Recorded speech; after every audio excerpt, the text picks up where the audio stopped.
Hi guys, welcome back to Odooistic. Today we are going much deeper into one of the most important parts of Odoo development, the Odoo ORM. If you are developing custom modules, you're probably already used things like search, browse, create, write, unlink, self.env, sudo, and with underscore context. But using these methods and actually understanding what's happening behind them are two different things. So in this video, we are going to look at how record sets work, what the environment really contains, when to use search versus browse, how CRUD operations behave, and what sudo actually does, and some common ORM mistakes that can affect security and performance. And we are going to do everything using a practical Odoo 19 example. So let's get started. Let's start with record sets because this is the foundation of almost everything you do with the Odoo ORM. Here we are searching the academy.course model and storing the result in a variable called courses. The important thing to understand is that courses is not a normal Python list. Odoo returns a record set. A record set is Odoo's own collection of records from the same model. So whenever you search, browse, or work with records inside Odoo, you're usually working with record sets rather than plain Python objects. Now, let's make that a little clearer. One record set.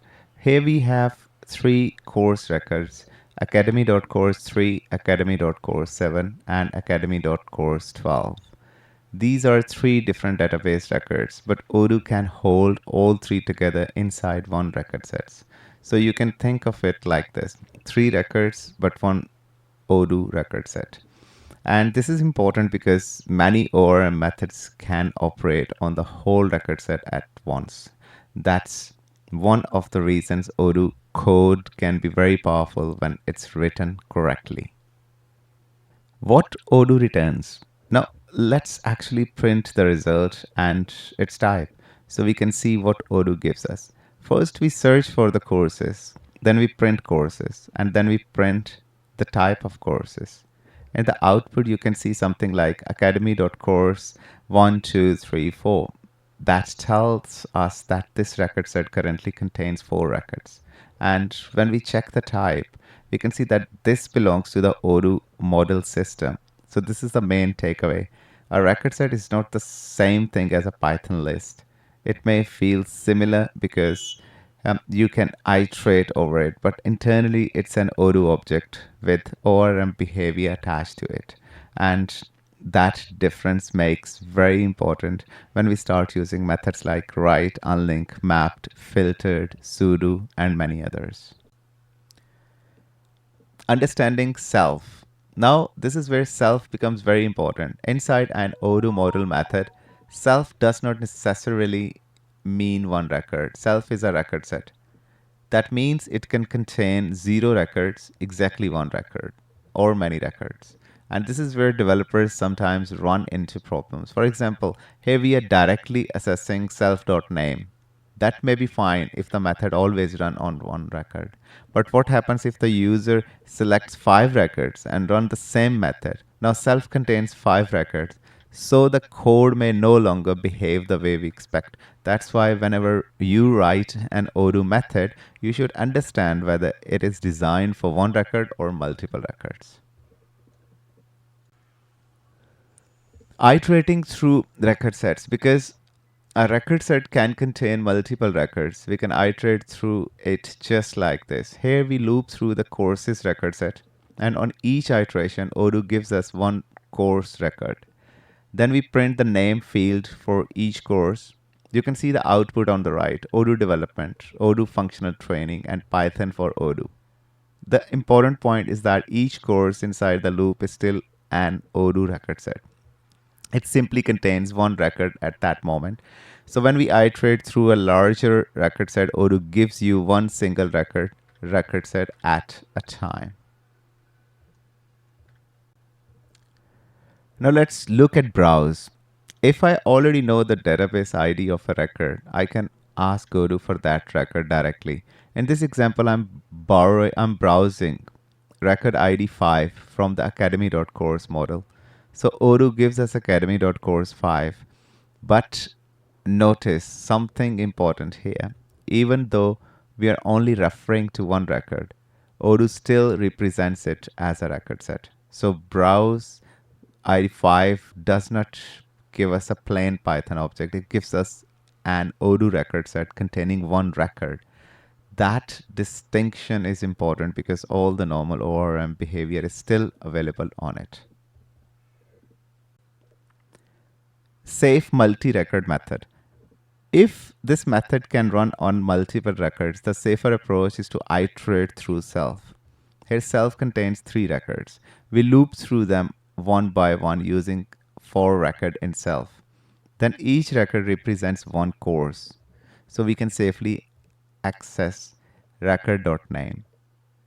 Course A is handled first, then course B, and then course C. This makes the method multi-record safe.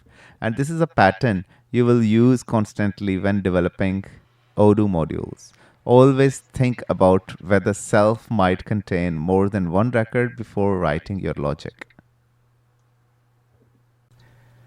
Search with a domain. Now let's compare search and browse properly. We will start with search. Here I'm asking Odoo to search the academy.course model and return only the records where the active field is set to true. This condition is called a domain. So unlike browse, where I already know the record ID, search actually queries the database using conditions. So in this example, Odoo checks the available course records, keeps the ones that match active equals true, and returns them together as a record set. So the main idea is simple. Use search when you want Odoo to find records based on criteria. Now, search with limit is equal 1. Now let's make the search more specific. Here I'm searching for a course where the name is exactly Python development, and I'm also passing limit is equal to 1. That means even if more than one record matches the domain, Odoo will return only the first matching record. This is useful when your logic only needs one result. But remember, even with limit is 1, the value returned by search is still a record set. It just contains a maximum of one record. Browse.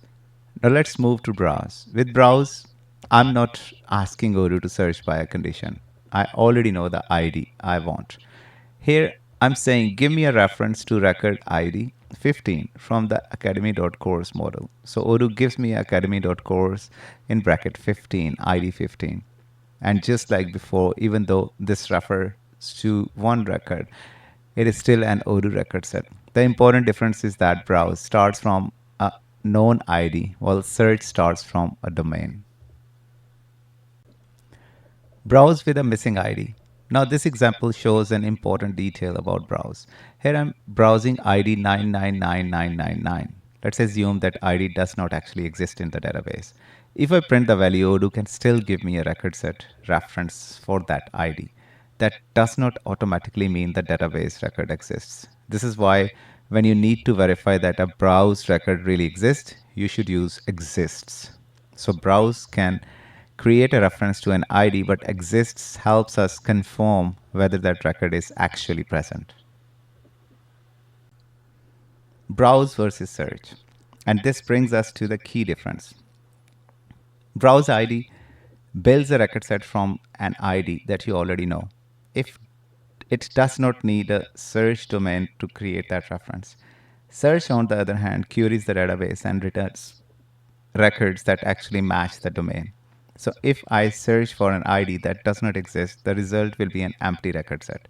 But if I browse that same missing ID, I can still get a record set reference until I check it with exists. So the rule is use browse when you already have the record ID and use search when you need Odoo to find records for you. So create single record. Now let's move to the CRUD operations, starting with create. Here we are creating a new record inside the academy.course model. We pass a dictionary containing the value for the new course, in the case, the name and the student count. Odoo creates a new database record and then returns the newly created record set. So the important thing to remember is that create does not just insert data, it also gives us back the record set representing the new record which we can continue working with immediately. Create multiple records. Now, here we are using the same create method, but this time we are passing a list of dictionaries. Each dictionary represents one new record. So with one create call, Odoo can create multiple course records together. In this example, one record is for Odoo development and the other is for Odoo functional training. The result stored in courses is a record set containing both newly created records. This is very useful when you need the create data in batches instead of creating each record one by one. API.model underscore create underscore multi. Now, if we override the create method in our own model, this is the pattern we should understand. We use API.model underscore create underscore multi, and the method receives vals underscore list. That means Odoo can pass one or multiple sets of values into the method. Then we call super.create in bracket vals underscore list. So the normal Odoo creation logic still happens. The result is stored in records, and finally we return those records. This is a recommended pattern when we want to extend create while still supporting efficient multi-record creation. Write single record. Now let's look at write. Here we already have a course record and we are updating its student underscore count field to 25. Write doesn't create a new record. It updates the existing one. So if the course previously had a student count of 20, after this call it becomes 25. This is one of the most common ORM operations you will use when modifying existing business data. Write on a record set.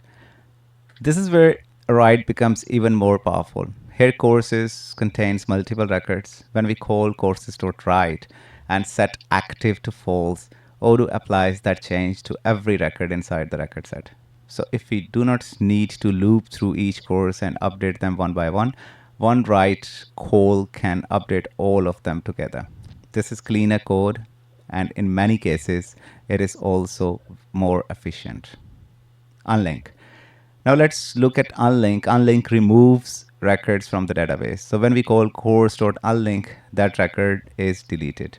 This is a destructive operation, so we should use it carefully, especially with business critical records. Before deleting data, always think about whether the record is linked to other important information, whether the deletion should be allowed, and whether there are business rules that need to be checked first. Safe unlink override. And this is a good example of protecting business data before deletion. Here we override unlink. We iterate through each record itself, and if the course has students linked to it, we raise a user error. That stops the deletion and shows the user a clear message. If the record passes the validation, we call super.unlink and allow Odoo to perform the normal deletion. This pattern is useful when we need to enforce business rules and prevent users from accidentally deleting records that should be protected. And this is a good place to finish part 1. We have covered the core ORM operations: record sets, search, browse, create, write, and finally unlink. The main thing to remember is that Odoo's ORM is designed around record sets. So whenever possible, work with records in batches and keep your business rules inside the model.